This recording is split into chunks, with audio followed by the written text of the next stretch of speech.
Welcome back to the deep dive. You, our learner, sent us a really dense and difficult stack of sources this week.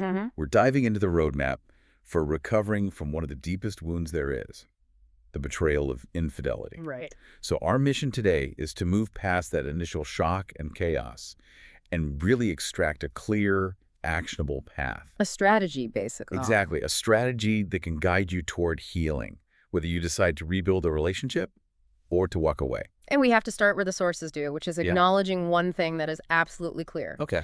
There is no single universal definition of this problem. Infidelity is, it's highly ambiguous. So for some people, it's black and white. For some, it's a binary event, you did or you didn't. For others, it's a sliding scale. And that ambiguity is the very first hurdle. You have to define what the betrayal actually was for you. Okay, so let's unpack that spectrum of definitions we found. The sources note that for many, the line is just. It's strictly physical contact. Any sexual act outside the relationship, period. Right. But that definition doesn't hold for everyone. For others, it's more about emotional depth. It has to be a long-term, intimate affair where, emotional energy was pulled away from the main relationship. And that ties into cultural perspectives too, doesn't it? It does. The material points out that in some contexts, infidelity is only seen as a relationship-ending thing if the partner actually leaves. Leaves the family. Yeah. They describe this scenario where if the cheating spouse stays, provides financially, and keeps up appearances. The betrayed partner might just turn a blind eye. Consciously, yes. Which is fascinating. It really is, because it suggests the definition isn't always about morality. It's about a threat to stability. Precisely. But here's the key, regardless of where that line is drawn, physical, emotional, whatever. Yeah. The core unifying element in every single source is that it's perceived as a profound betrayal. And betrayal is always about a breach of trust. A complete breach of trust. And when that scaffolding collapses, the entire structure feels unstable. And the recovery time is directly linked to how deep that breach is. Please like, subscribe, and leave a comment. You are doing important work. The sources contrast two extremes here. Scenario 1. A person gets heavily intoxicated. Their decision-making center, the prefrontal cortex, basically shuts down. Right. Instincts take over. And it's a single mistake, a one-time thing, followed immediately by just profound remorse, a confession, and it never happens again. And the sources suggest that while it's painful, some couples might see that as a failure of, say, inhibition, not a failure of character. Okay, but compare that to scenario 2. A completely different world. Someone leading a deliberate double life for 5, 6, 7 years. Separate accounts, elaborate lies.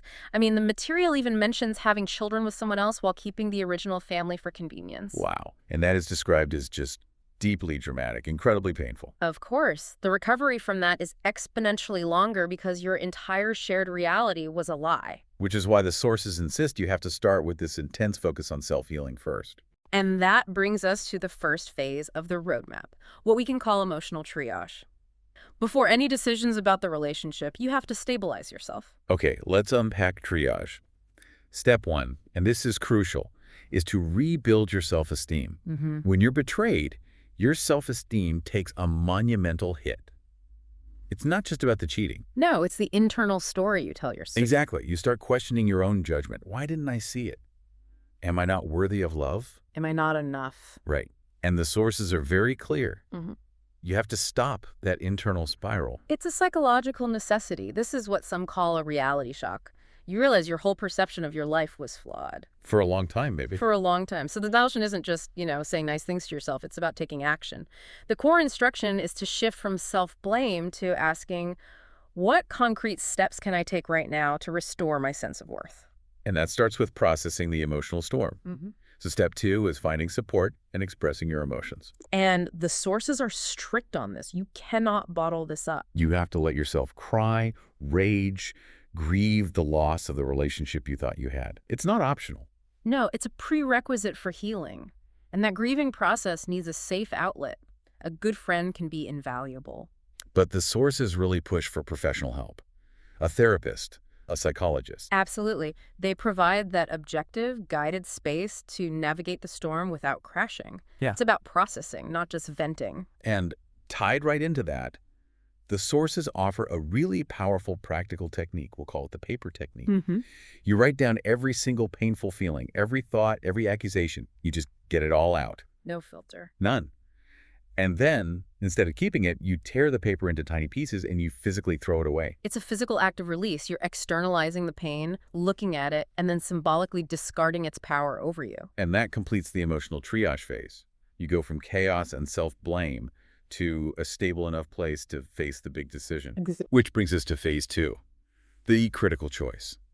So after that initial storm has calmed down a bit, step 3 is the pivot. Decide whether you want to stay in the relationship.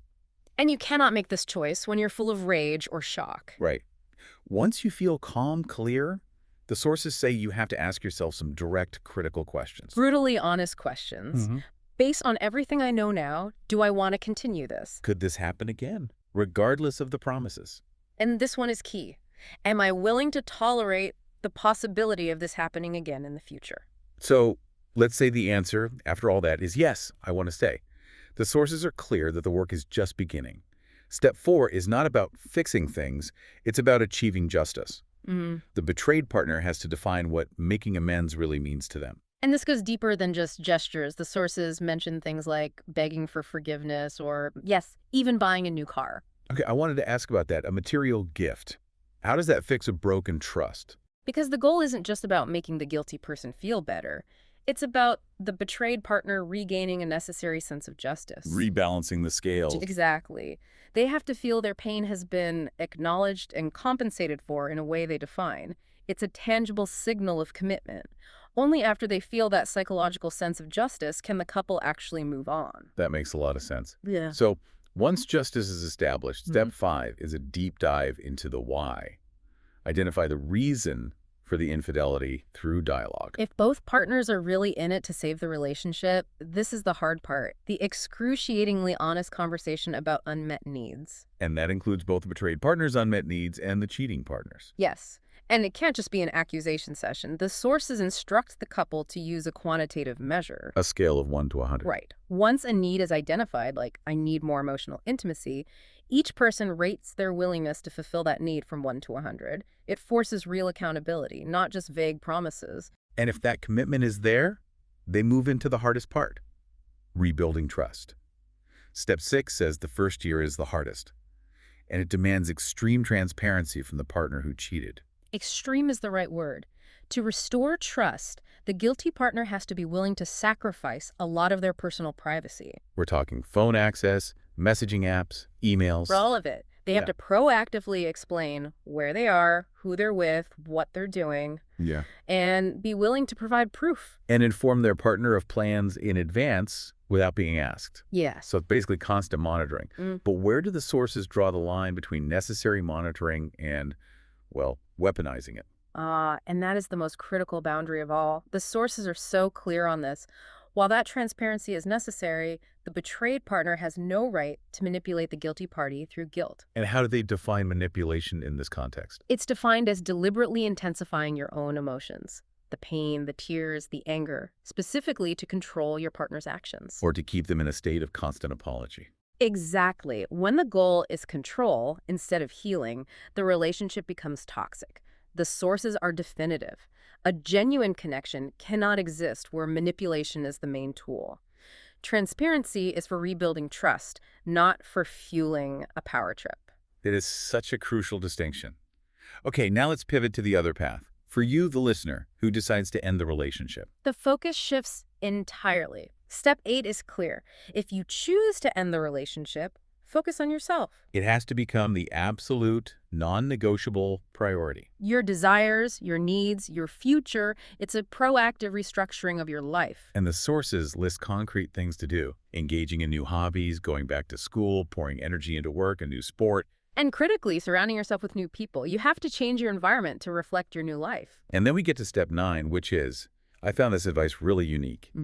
Find at least 10 examples of faithful and successful relationships. It's a psychological exercise. When you're betrayed, it's so easy to believe that everyone cheats, that loyalty is a myth. Right, your whole model of partnership is broken. Precisely. So you have to actively look around, family, friends, colleagues, and find 10 real-world examples of couples who have succeeded and stayed faithful. It restores the belief that loyal partners exist. It prepares you for a future where trust is possible again. And the sources say the decision of when to start dating again is entirely up to you. And your recovered confidence. And that leads to the final step, step 10, which is really a summary of the whole journey. Transform emotional pain, build resilience, and boost self-esteem. It's the summation of all that hard work, whether you stayed or left. The pain, if you process it correctly, becomes the fuel for incredible personal growth. You come out of it with stronger emotional resilience and a sense of self-worth that isn't dependent on anyone else. So to summarize the core takeaway here, recovery is a structured, multi-phase process. It is. It starts with defining your boundaries, prioritizing your self-esteem. If you stay, it's about seeking justice through amends and having those painful, honest conversations. If you leave, it's all about self-focus. But self-esteem is the foundation for everything. So what does this all mean for you, the learner? Healing isn't passive.